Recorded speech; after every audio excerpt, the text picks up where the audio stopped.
most notably the Take It Back movement, Initiative Against Human Rights Abuse and Torture, the NAHRAT, the Committee for the Defense of Human Rights, CDHR, the Coalition of Online Religious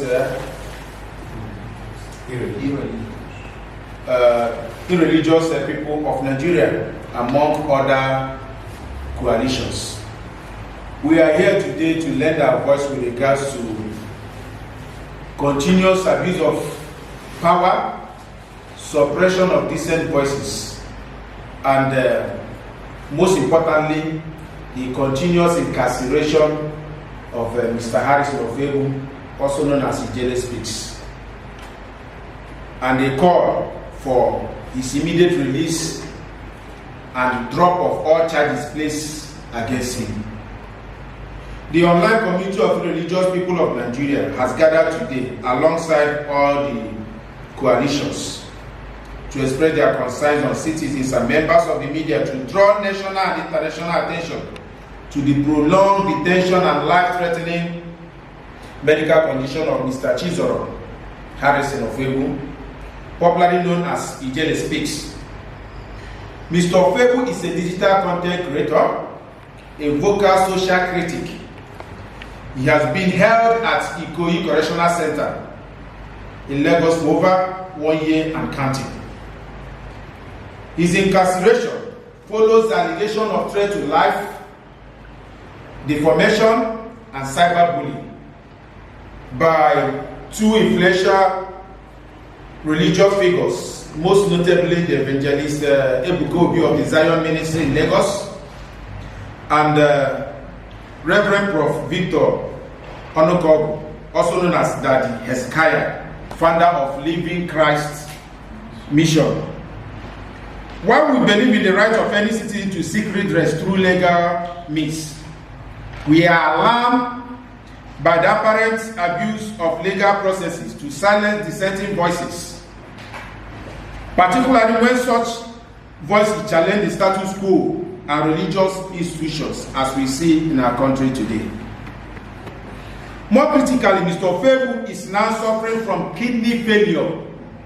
In fact, one of the reports we got is that he's on a weekly dialysis. Whenever he coughs out blood. And in urgent need for specialized medical care. Despite his dire condition, he remains in detention without access to appropriate treatment. A situation that threatens not only his right to fair trial, but his very right to life. This press briefing today is not just about one individual, but it is for every young Nigerian who dares to speak freely, who uses the internet to participate in the national discourse, and who now faces the risk of imprisonment or death for exercising a constitutionally protected right as enshrined in our Constitution 1999 as amended, Section 38, Freedom of Assembly, Section 39, Freedom of Expression, and Section 40, Freedom of Association. We call on the Attorney General of the Federation and the Minister of Justice, the Minister of Humanitarian Affairs, and all relevant authorities, including the both chambers, committees at the National Assembly on Human Rights Promotion and Protection. We call on the National Human Rights Commission, the Public Complaint Commission, and all other relevant agencies with aims and objectives in the promotion and protection of the fundamental rights of citizens. We call on other partners like Amnesty International and every citizen that derives joy for the dignity of life. We call on them to join our voices in calling that all charges against IJELE Speaks be dropped and it should be released forthwith. We ask that the rights of Nigerian youth and digital creators who speak truth to power without violence or hate be protected. We also use this opportunity to call our media friends, civil society organizations to amplify this call and ensure that this case is quashed forthwith. His case should not be silenced. Let it be known that freedom of expression is not a crime. Illness should not be a death sentence in prison. And justice delayed is justice denied. A dead body cannot face trial. Yes. We go for his immediate release. Yes. Thank you. Thank you. Thank you very much indeed. At this juncture, we want to also use the opportunity to call people from Southeast,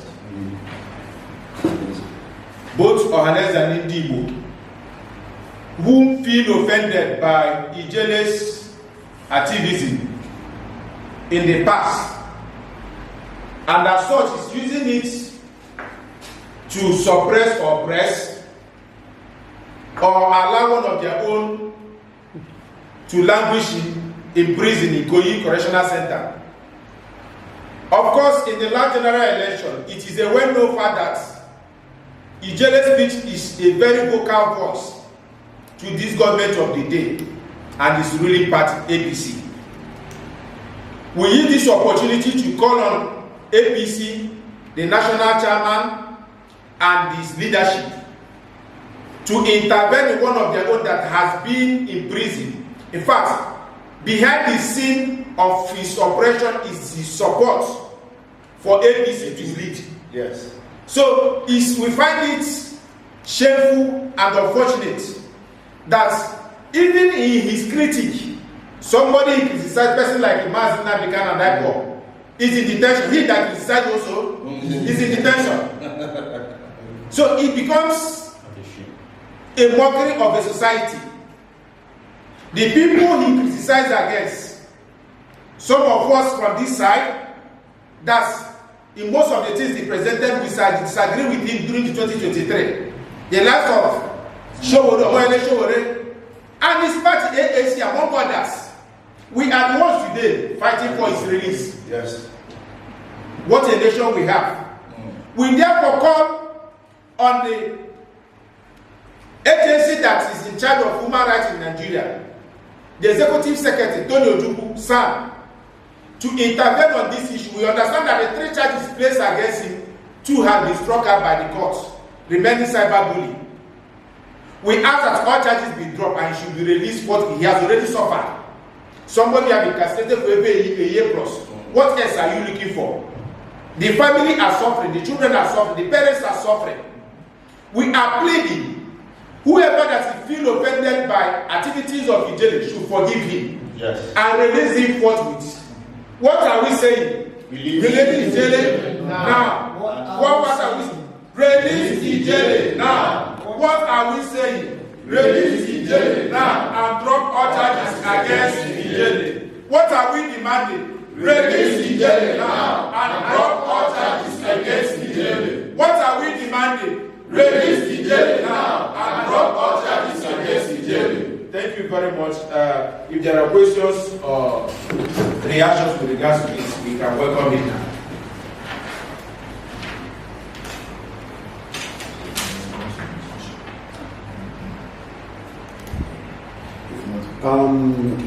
Listening to your, my name is Gabriel, listening from the Cyclist online publisher. Listening to your plight, I heard where you mentioned 2 renowned religious leaders behind. Have there been any case of taking the matters to court, and what is the stand of the court concerning the allegation against the men of God, and what is their own point? Okay, yes. The matter is, of course, before a competent court in Lagos, and during the trial, out of the 3 charges placed against him, which include threat to life, defamation, and cyberbullying, 2 have been struck out by the court. Court has also given bail to him, even though that is stringent bail, but he has met the conditions of the bail, but he's still in detention. So one wonders what is happening. Now, the influential persons mentioned, especially Evangelist Ebukobi, in one of his reports, denied involvement of his predicament.